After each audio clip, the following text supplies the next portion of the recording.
está muy bien esta cuestión, y entonces a mí me da la oportunidad de hablar pues de manera muy concisa acerca de este tema que se refiere a recubrimientos. Bueno, como ustedes conocen y como justamente se comentó hace un momento por parte de los colegas, el viento pues efectivamente puede ocasionar efectos muy importantes en las fachadas, en los recubrimientos, ¿no?, de un edificio, de una estructura.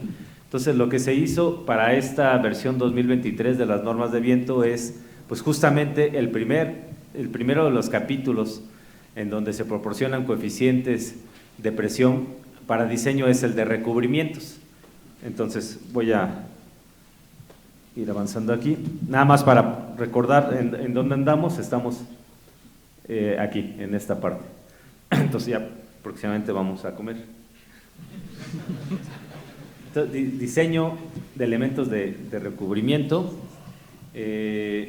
Bueno, ¿cuáles fueron quizás los aspectos más importantes que me gustaría compartir con ustedes de este capítulo? Bueno, número uno, dentro de los cambios más importantes es justamente lo que acabo de mencionar, la ubicación de este capítulo. Anteriormente este capítulo creo que era media página en la versión 2017 y ahora ya le dimos un poco más de contenido que consideramos que era importante y aparece en el capítulo número 4 de la norma, enseguida de la definición de velocidades de diseño.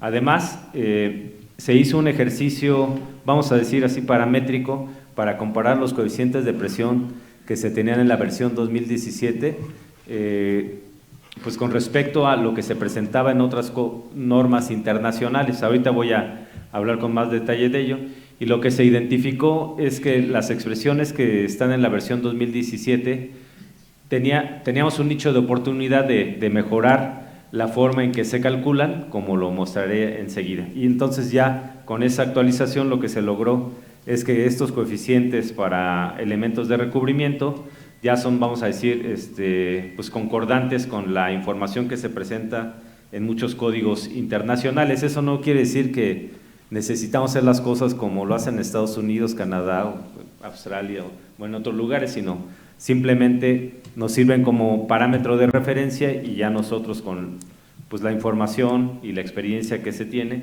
por parte de los integrantes del comité se hicieron esas actualizaciones. Bueno, pues ahí esa información, como la que ustedes observan ahí, es la que se presenta para el diseño de elementos de recubrimiento. Entonces ahí pueden observar que hay un recuadro de color verde con letras blancas en donde se indican, digamos, los cambios que hicimos. Número uno, se hizo una revisión de las figuras o de los croquis. Eso es muy importante. No sé si quizás aquí en el público alguien logró identificar que en la versión 2017 había zonas que se presentaban en la tabla pero no estaban definidas en la figura. Entonces ese tipo como de detalles sutiles pues se lograron subsanar en esta versión. Con mucho cuidado se estuvo, digamos, revisando y comparando lo que se presenta en croquis contra lo de tablas, y consideramos, a reserva de que pues ustedes eventualmente cuando usen la norma identifiquen algo que se puede mejorar, pues que ahora sí ya es concordante la tabla y el croquis. Entonces, coeficientes de presión. Ya hace un momento el doctor Alberto López pues hizo una exposición en donde considero quedó claro a qué nos referimos con coeficiente de presión. Entonces, no sé si les pregunto, ¿sí quedó más o menos claro coeficiente de presión? Sí. Bueno, es que cuando damos las clases así pregunto y bueno, entonces, nada más para que se nos quede más en la mente y reafirmar eso que acabamos de aprender. Seguramente ustedes en algún curso de hidráulica les mencionaron algo del el número de Reynolds, ¿sí se acuerdan? Ok, ese es un número adimensional. Otro número adimensional es un coeficiente de presión. Nada más que es el fenómeno que está representando es la presión en algún punto de nuestra estructura. Entonces noten la ventaja de tener coeficientes de presión, como lo comentó el doctor Alberto López, ya viene incluido ahí el efecto de la geometría. Eso es fundamental.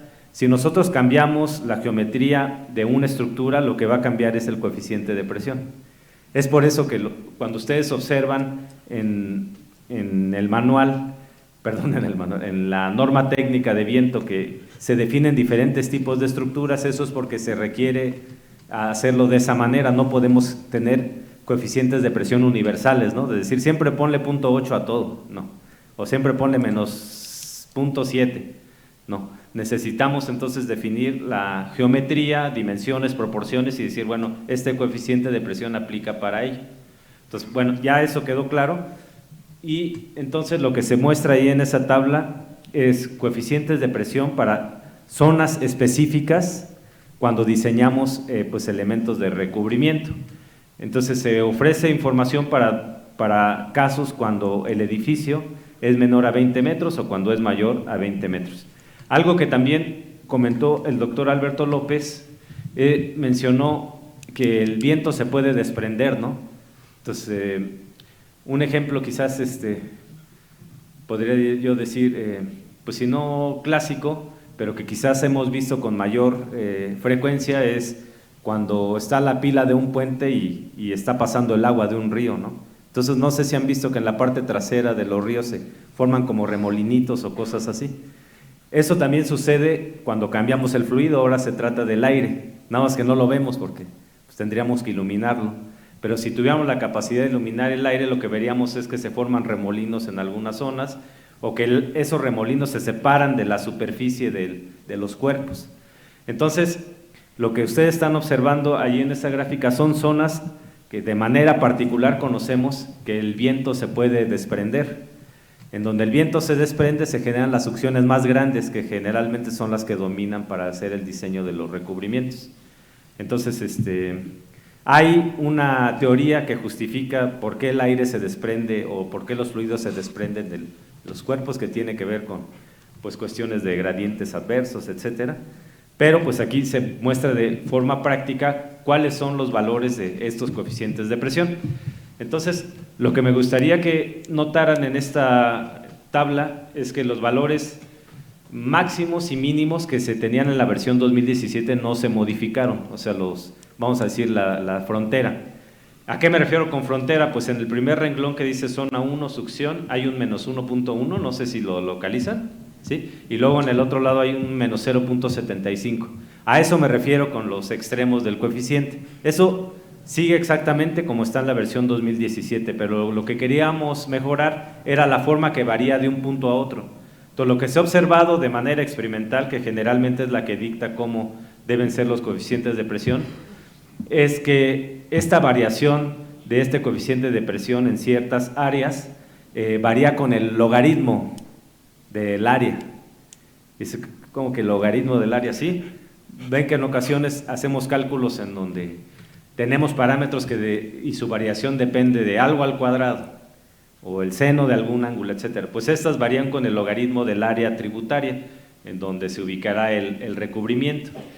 Ahora, lo que hubo una, pues no discusión, sino vamos a decir planteamiento de diferentes criterios en donde se consideraba que quizás poner un logaritmo base 10 en ecuaciones podría causar dificultad para los diseñadores. Entonces, pues qué mejor foro aquí preguntarle, ¿representaría un reto calcular un logaritmo base 10 de un área? A lo mejor si no hay calculadora, pero con la calculadora o con Excel, ¿no? Digo, confiamos en la capacidad de la ingeniería mexicana, entonces es por eso que en algunas partes de la norma llevamos, digamos, un poquito más allá de lo práctico, pero consideramos que eso va a fortalecer el cálculo de las fuerzas o las presiones sobre las estructuras. Entonces, eso fue uno de los principales cambios, y ahora, pues ya cuando se vaya a calcular el coeficiente de presión para la zona 1, 2, 3, 4 o 5, lo podemos hacer con mucho detalle, como se muestra ahí. Ahora, algo que comentó también el doctor Alberto López es que cuestiones de direccionalidad. Entonces, en ocasiones el viento impacta una cara y en las otras se generan succiones o también presiones. Pero ¿qué pasa cuando el viento ahora viene del otro lado? En la cara original ahora posiblemente se generen succiones, ¿no? O presiones. Es por eso que ustedes observan cambios en el efecto. En algunos casos en una cara se revisa por succión y en algunos otros casos por empuje, ¿no? Bueno, voy un poco más rapidito. Esta la sugirió nuestro colega Daniel Manzanares, que también colaboró y tiene experiencia en el cálculo de fachadas aquí en la Ciudad de México. Esto que ustedes observan ahí es un croquis que se adaptó de la norma AC7, que es de diseño de mínimo, ¿no? Cálculo de fuerzas mínimas, algo así se llama, de la versión más reciente, 2022. Entonces, ahí esto se puso a manera de comentario, pero creemos que es importante dar una guía. ¿Qué pasa cuando la fachada ya sale fuera de lo completamente prismático, ¿no? Que generalmente siempre es así. Sería un caso ideal y además quizás los arquitectos se enojarían porque dicen, pues lo que pones ahí es un prisma rectangular, se ve feo, o no, bueno, no sé si se vea feo, pero quizás explorar otras visiones de formas. Y como lo comentamos hace un momento, en la cuestión de viento, la forma lo dicta todo. Si le cambio la forma, cambian las fuerzas. Entonces, es por eso que ahora en esta ocasión, ya también esto verificado, pues colegas estadounidenses y verificado también por acá por los colegas del subcomité, consideramos que era buena idea, pues más o menos dar lineamientos. ¿Cómo es que se generarían estas zonas de la 1 a la 5 sobre los muros? Del lado izquierdo serían los muros que estamos viendo en planta, pero aplicaría todo el muro, digamos, a lo largo de la altura. Y del lado derecho lo observan en la azotea, cómo serían esos valores en la azotea. Noten, aquí va a ser muy importante que siempre en las esquinas de los edificios se presentarán quizás las succiones más adversas. Entonces, donde dice 5, 5, 5 está en todas las esquinas. Si nos vamos a la tabla, veremos que los coeficientes para esa zona 5 son en succión muy altos, ¿sí? Y eso se debe al desprendimiento del aire.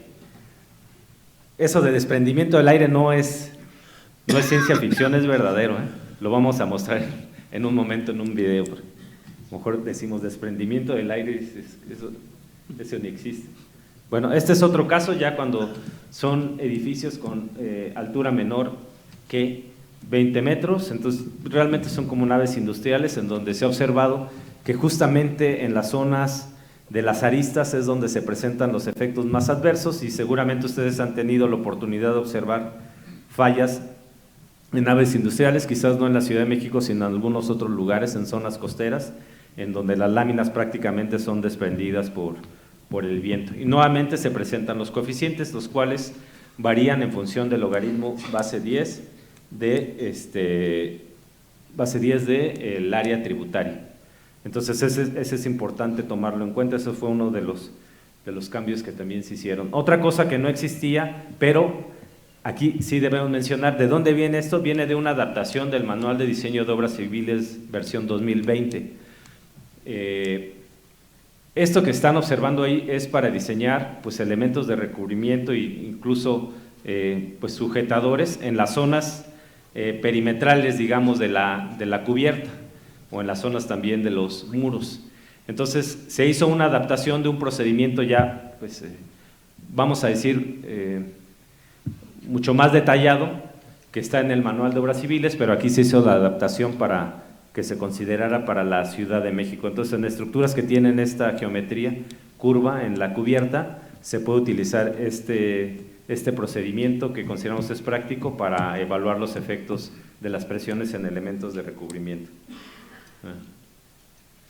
Algo que comentó el doctor Alberto López y es fundamental, miren, porque en ocasiones hemos tenido la oportunidad de ir a algún curso, algún congreso, etcétera, y muchas personas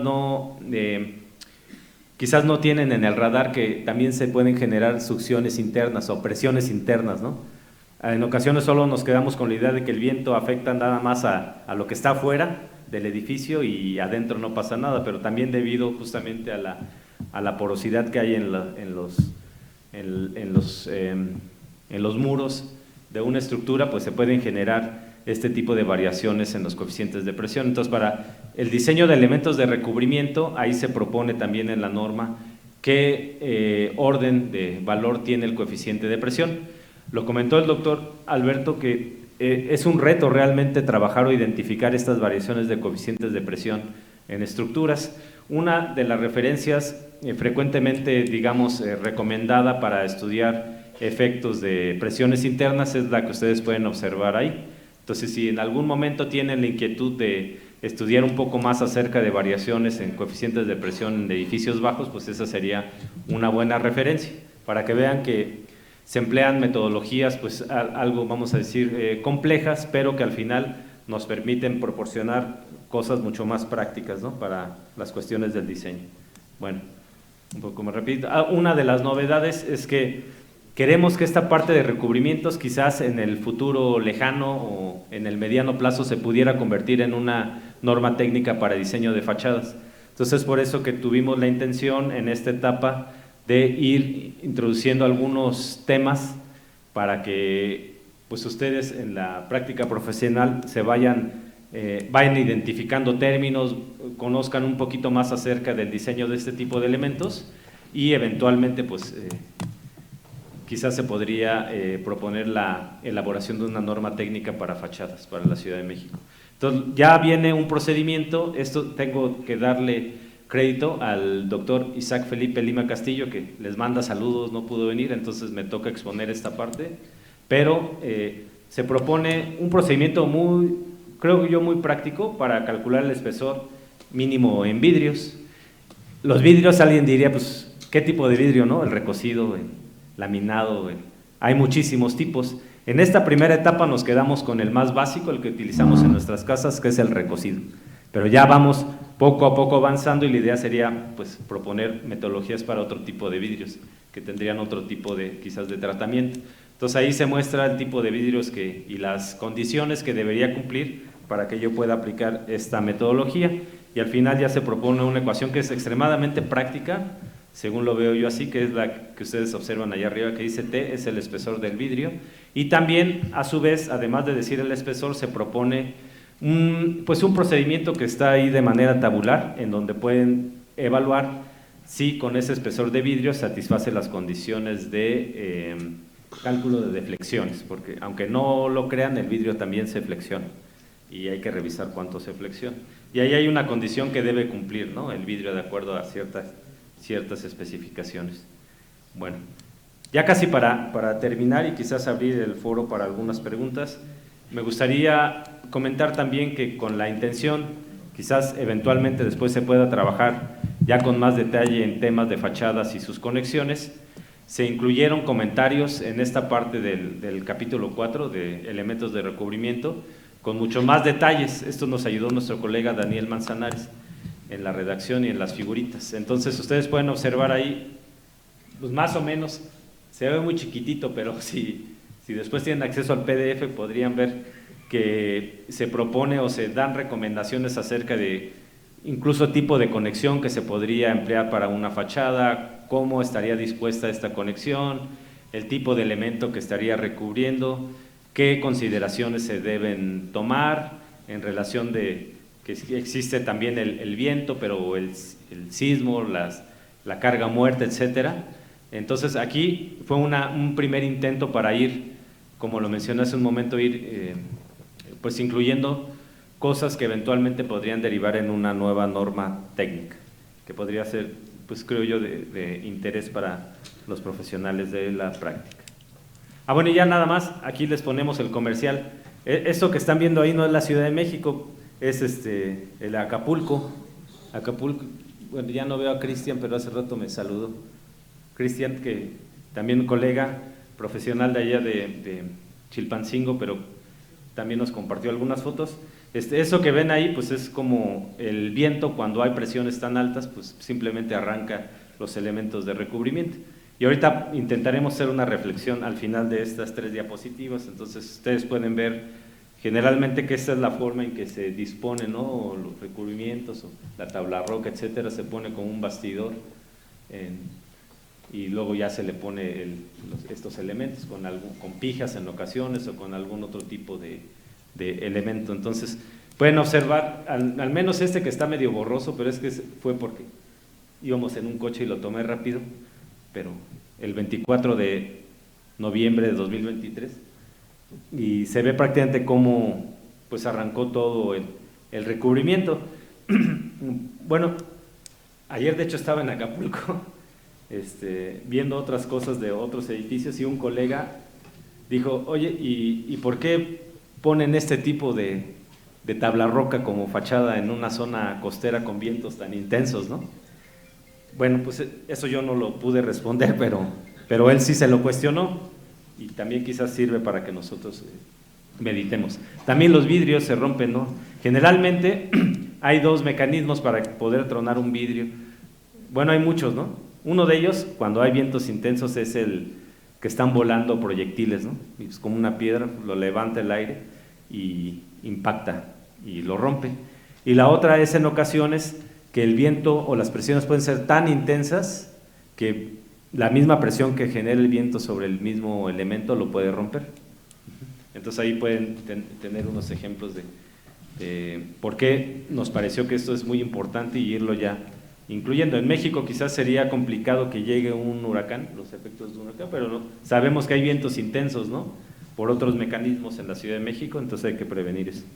Ya finalmente esto, lo que mencionaba, lo de láminas y todo eso, eso que está ahí es una foto en un hospital que se visitó en esas fechas y en una parte del hospital prácticamente desgarró y se desprendió toda la cubierta o la lámina y ahí prestaron una especie como de medidor, ¿no? Del espesor, no sé cómo decirle, del calibre, ¿no? Un espesómetro, ¿no? Espesómetro o el calibre mencionaron, efectivamente, y el calibre pues creo que es casi tipo nivel hoja de papel, el que había, el más pequeñito, exacto. Entonces quizás habría que reflexionar si en edificios que en teoría tendrían que ser pues muy importantes como un hospital y sobre todo en zonas costeras, si es pertinente utilizar este tipo de lámina, ¿no?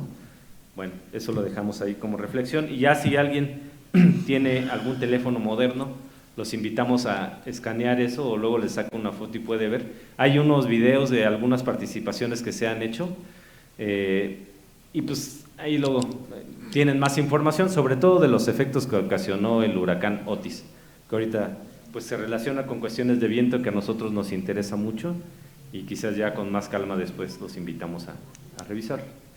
Bueno, entonces yo creo que ahorita podríamos abrir el foro para… No, los videos son en la siguiente, sí. Pero aquí ya entonces, pues con gusto, si hay alguna pregunta antes de que vayan a comer, pues lo podemos comentar.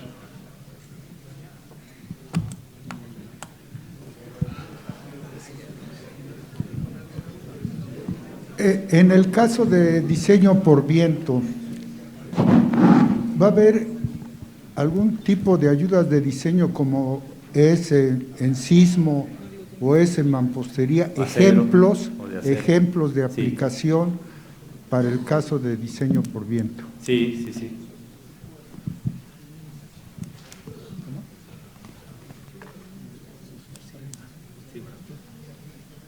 Sí, doctor, cómo no. Efectivamente, se ha estado trabajando, sobre todo con algunos estudiantes ahí en el Instituto de Ingeniería, en un documento que justamente con ejemplos para las cuestiones de la aplicación de esta versión de la norma de viento.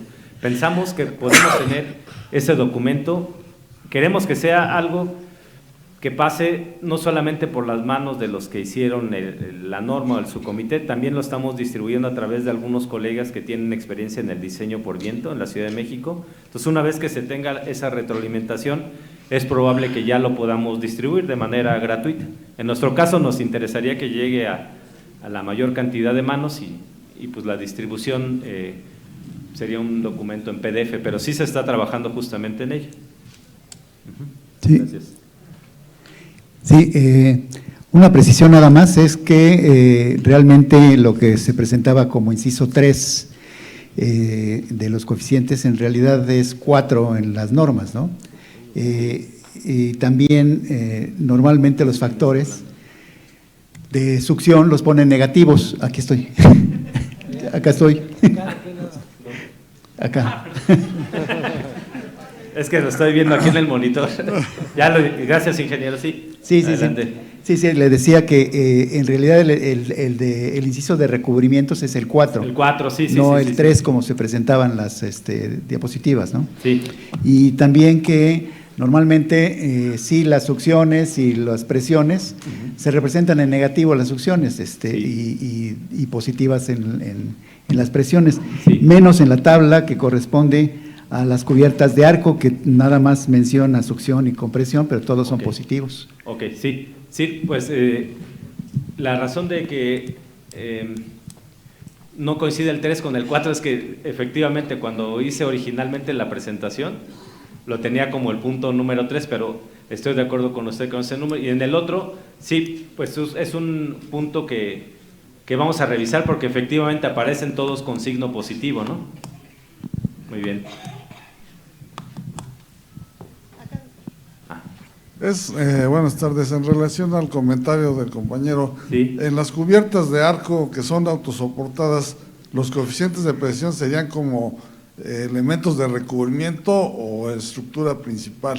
Bueno, como lo comentará después de comer el doctor Alberto López, él mostrará cuáles son los coeficientes de presión para naves industriales de ese tipo, para estructura principal. Entonces, aquí estamos diferenciando si se va a diseñar elementos de recubrimiento en cierta zona, se tendría que emplear, digamos, esta metodología. Si queremos sacar fuerzas para diseñar, digamos, la estructura principal, entonces emplearía el procedimiento que se va a ver en la siguiente presentación. ¿Sí? Hola, ¿puedo? Ingeniero Sarmiento, buenas tardes. Veo dos cambios sustanciales. ¿Sí? Uno de la anterior norma técnica. Sí. Uno que ya podemos ver en la Ciudad de México por colonia, la velocidad de viento. Sí. Otra que el 0.47 subió a 0.52. La inflación está un poco fuerte. Y una reflexión, por favor. Sí. A ver, o una pregunta. A ver. En algunos lugares o espectaculares o bardas se considera el área total de flujo del viento que resiste el flujo del viento. Sí. Se ha planteado la posibilidad de hacer una malla multiperforada, en teoría para disminuir los efectos del flujo, entendiendo que es un flujo laminar, pero parece evidente, y eso es la pregunta para ustedes que amablemente nos hacen conocer sus investigaciones. A pesar de ser flujo laminar, de seguro hay efectos adicionales, ¿no? Como algunas turbulencias, ¿no? Podría decirse, sobre este hoyito de 5 centímetros, seguro va a pasar el viento y no le causa problemas. Yo creo que de todos modos va a haber hay problemillas, o sea, no es tan real ese flujo laminar que pase por un hoyito pequeño. Es un poquito de duda porque dedicándome a este asunto se ha encontrado eso en el mercado y yo siempre lo he refutado, porque ustedes me dirán por qué. Gracias. ¿Cómo no? Lo que me da, primero, que me da gusto es que haya identificado justamente ese cambio. Quizás ahorita ya muchos se dieron cuenta, no lo dijimos de manera intencional, pero efectivamente, o sea, ahora las presiones van a ser más altas, ¿sí? Una de las razones es que con la información que se dispone del clima de la Ciudad de México logramos calcular, consideramos con buena precisión, cuál sería realmente la densidad del aire aquí a la altitud de la Ciudad de México. Es por eso que se nota ese cambio. La otra que comenta, efectivamente hay procedimientos para conocer cuál es el efecto que tiene la porosidad, en este caso, por ejemplo, en una placa, y cómo cambiarían las fuerzas o los coeficientes de presión sobre ese anuncio. Generalmente lo que sucede es que efectivamente, si vamos quitando, vamos a decir, área sólida, ¿no? Y ponemos huecos, lo que va a suceder es que va a ir disminuyendo el coeficiente de presión, pero lo que podría suceder, como justamente lo menciono, es que podríamos estar entrando a otro tipo de efectos que quizás no estarían considerados en la misma normatividad. Entonces, eso de cómo evaluamos la cuestión de porosidad, hay un coeficiente justamente que se llama coeficiente de porosidad, si no me equivoco, algo así. O de solidez. De solidez, perdón, con una relación de solidez que justamente evalúa ese efecto. ¿Qué pasa si esa superficie empieza a tener huecos? Eso es lo que le podría compartir. Gracias. Bueno, pues creo que haríamos el break para el lunch, para el lunch, y el lunch creo que dan hora y media, no sé, eso. Hora y media, entonces son 12, una a las 2 creo, ¿no? Alrededor de las 2, ¿no? Bueno, es que esa fue el tiempo que acordamos que fuera hora y media, ¿no? Bueno, a las 2. Gracias.